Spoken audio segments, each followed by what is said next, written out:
हाँ तो दोस्तों, आज हम ड्रैगन बॉल काकुमी मांगा का रिव्यू करने जा रहे हैं। मांगा की पिछली सीरीज कैंसिल हो चुकी थी, लेकिन ये मांगा न्यू है। तो अब स्टार्ट करते हैं अपने इस वीडियो को। उन सभी फाइटर्स के बीच जी वॉरियर्स ने अपने अगेंस्ट उनको फेस किया। फिर इसके बाद एक न्यू सीएन स्टोरी में आया। इस लेजेंडरी एनिमी को हराने के लिए गोकू और वेजिटा ने बहुत ज्यादा स्ट्रगल किया। इसके लिए उनको फ्यूजन का रास्ता चुनना पड़ा। उन दोनों ने अपनी पावर को एक साथ मिलाकर उस मोस्टर को नीचे डाउन किया, जिसको वे फेस कर रहे थे, ब्रोली। गोकू के प्योर माइंड ने उसे इस लेजेंडरी वॉरियर के अंदर अच्छाई दिखाई। आप गोकू की इस इमेज को देख सकते हो। ये वाली इमेज ब्रोली मूवी के लास्ट की है। जब गोकू ब्रोली से मिलने जाता है, तब वह ब्रोली से अलविदा लेते हुए कहता है, तुम मुझे केकोरोड बुला सकते हो ब्रोली। उसके बाद ब्रोली गोकू के लिए अच्छा हो गया। एक कभी ना सोचे जाने वाला इवेंट उस वक्त बोर्न हुआ। यहाँ तक कि पूरे यूनिवर्स 7 में सब काफी और बढ़िया था। पास्ट की एक घटना फ्यूचर पर आने वाली थी।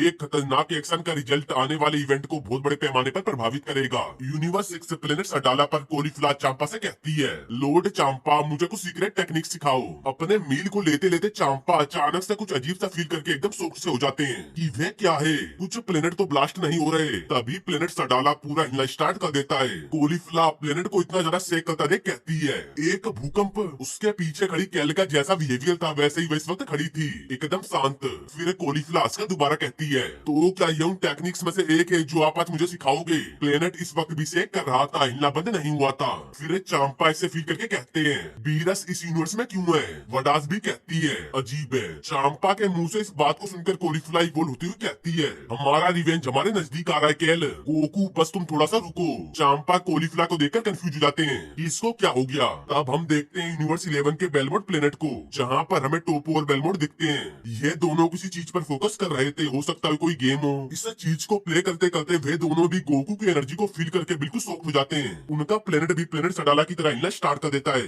मार्क रीटा इस इवेंट को फील करके कहती है, वो ऐसा लगा कि असल में वे हमारे नजदीक थे। इसके बाद हम देखते हैं यूनिवर्स 7 को, जहाँ की हालत ज्यादा अच्छी नहीं थी। पूरे प्लेनेट पर स्ट्रॉम, बड़े बड़े तूफान, भूकंप के झटके पैदा हो रहे थे। इन तूफानों में बहुत से लोग फंसकर मदद मांग रहे थे। ग्रिलियन इन्हीं में से कुछ लोगों की मदद के लिए पहुंच जाता है। वह तूफान में फंसी एक बस को बाहर निकालकर उसे सेफ प्लेस पर लाता है। बस में से ग्रिलियन सभी से बाहर निकलने को कहता है कि घबराए नहीं, एक एक करके बस से बाहर उतरे। सभी लोग एक एक करके बस से उतरकर सेफ प्लेस पर जाने लगते हैं। अपनी पुलिस की ड्यूटी अच्छे से करता हुआ ग्रिलियन सोचता है, गोकू क्या तुमको ऐसा नहीं लगता कि ताकत और सत्ता के लिए तुम्हारी होप की खोज बहुत ज्यादा दूर जा रही है? इतनी देर बाद हम आखिरकार देखते हैं गोकू को, जो फुल रेंज में था। बीरस भी इस वक्त फुल फॉर्म में थे।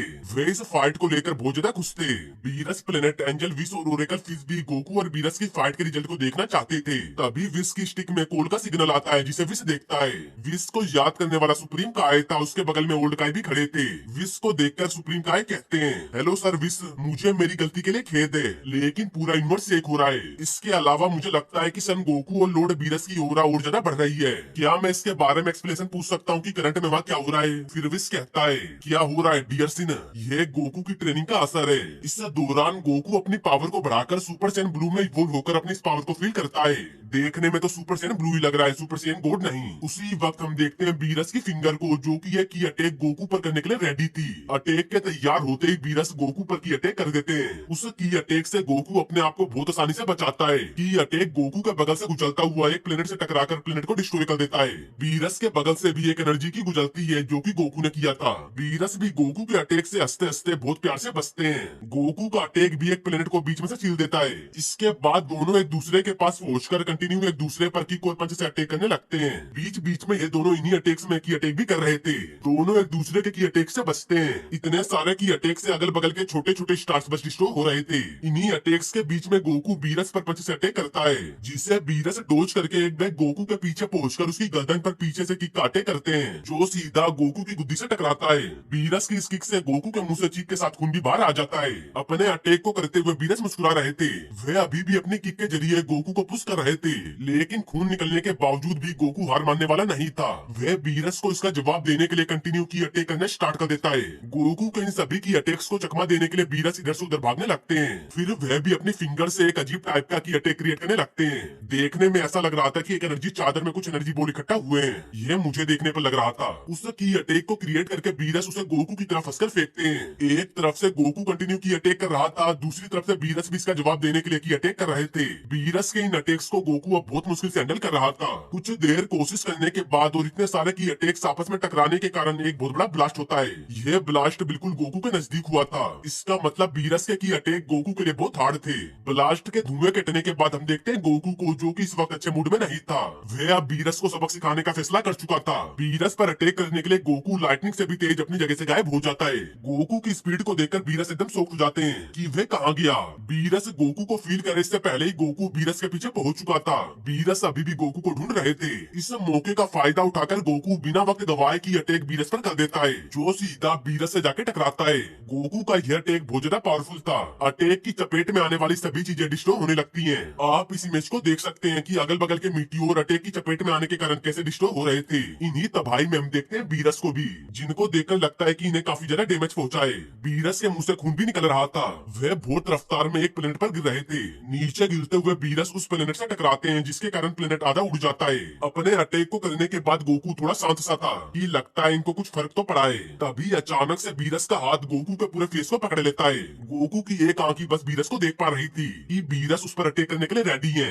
गोकू इस वक्त बहुत ज्यादा शॉक्ड था। गोकू को कब्जे में लेने के बाद बीरस गोकू को डाउन करने के लिए एक एनर्जी बॉल क्रिएट करने लगते हैं, जो कि दिखने में तो काफी ज्यादा पावरफुल लग रहा था। अपने अटैक को क्रिएट करके बीरस उसे गोकू के फेस तक ले जाने लगते हैं। बीरस का अटैक गोकू से टकराए से पहले ही गोकू बीरस के हाथ से छूटता हुआ दूर भागता है। बीरस गोकू का पीछा करते हुए कहते हैं, भागना बंद करो सेयन, ये तुम्हें सूट नहीं करता। फाइट के बीच में हम देखते हैं प्लेनेट गिया को, जहाँ पर फिलहाल तो अभी शांति है। गोकू और बीरस की फाइट इस प्लेनेट पर बस कुछ ही सेकंड के लिए होकर गुजर जाती है। इन्हीं कुछ सेकंड में इस पूरे प्लेनेट का पूरा माहौल बदल जाता है। प्लेनेट बंजर हो जाता है, साथ में इस एनिमल की स्किन भी गायब हो जाती है, जो कि यहाँ पानी पीने आया था। ये भी हैरान है कि इतना सारा पानी कहाँ गया और ये हुआ क्या। उस प्लेनेट पर कुछ देर टकराने के बाद गोकू दोबारा बीरस से भाग रहा था। बीरस अभी भी गोकू का पीछा करने में लगे थे कि यहाँ पर आओ। गोकू का पीछा करते हुए बीरस को गोकू का बॉडी पार्ट हाथ में लग जाता है। अपने बॉडी पार्ट को बीरस के हाथों में फंसा देखकर गोकू सीरियस था कि अब क्या करूं। गोकू के पांव को पकड़कर बीरस उसे चारों तरफ घुमाने लगते हैं। गोकू अब बेबस था। गोकू को अच्छा खासा डैमेज देने के लिए बीरस उसे अपनी पूरी ताकत से दूर फेंकते हैं। बीरस के फेंकने से गोकू बहुत तेज रफ्तार में आगे बढ़ रहा था।